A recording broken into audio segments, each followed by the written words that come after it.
My name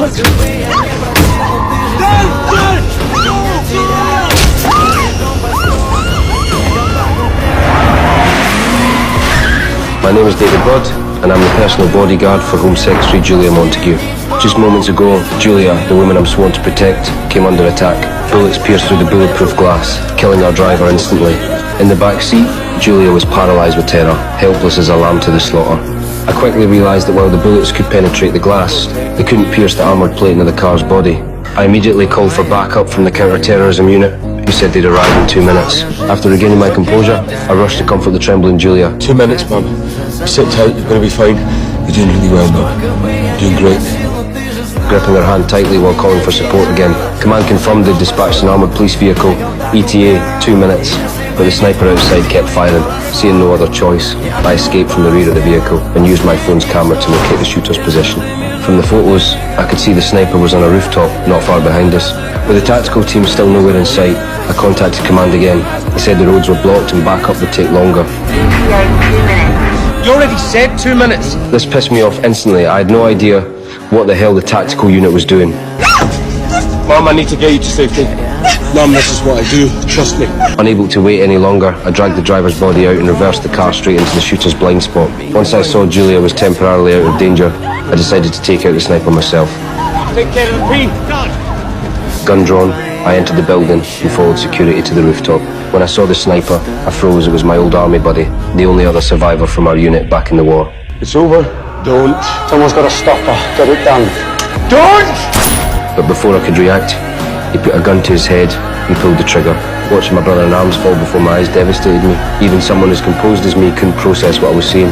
I couldn't understand why he would attack Julia. Julia was taken to a safe house. On my way back, I couldn't shake the feeling that something was off about my buddy's death. My instincts told me this was far from simple. Until I figured out what was really going on, I hid the pistol I'd brought back from Afghanistan behind a loose floorboard. If the police discovered the shooter was my war buddy, I'd be in deep trouble.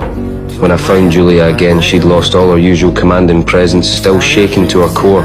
She couldn't understand it. Her schedule was highly classified, so how did a sniper know her route? And why did the counter-terrorism unit take so long to respond after the attack, leaving her exposed in the kill zone? Who was pulling the strings?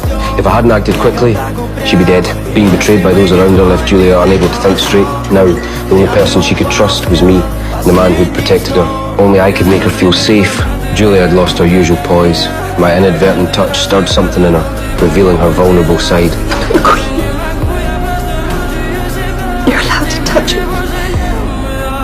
In that moment, she was just a woman who needed someone to lean on. The next day, Julia immediately held a press conference, vowing to uncover the truth behind the attack. The counter-terrorism unit also came to question me about the Home Secretary's attempted assassination. I told them that when I reached the rooftop, the suspect saw me and immediately shot himself. I didn't mention that the shooter was my war buddy. I wanted to keep the police in the dark because I knew there was more to this than met the eye. But as the investigators pressed me, inconsistencies started to surface and I grew increasingly nervous. I managed to defuse the situation by agreeing to write a more detailed report. Sometime later, Home Secretary Julia was scheduled to speak at a university. After my team and I completed all security protocols and confirmed everything was clear, we gave Julia the green light to take the stage. I went to notify Julia in the holding area. As I turned to leave, she grabbed my hand. I want you right beside me, not because it's your job, but because it's our choice. In her eyes, I was no longer just another bodyguard.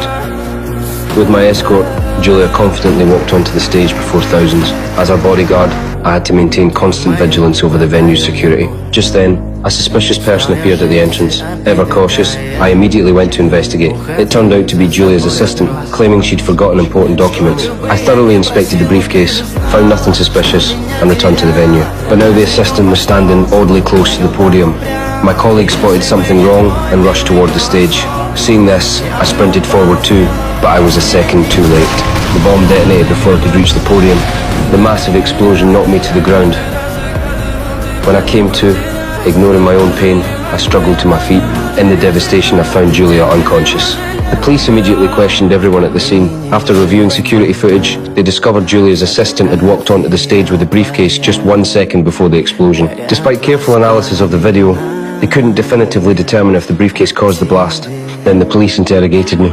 Since I was the only one who'd inspected the briefcase and the last person to see the assistant before the incident, they suspected the briefcase contained the bomb. But I was absolutely certain the briefcase I'd checked contained only documents, nothing else.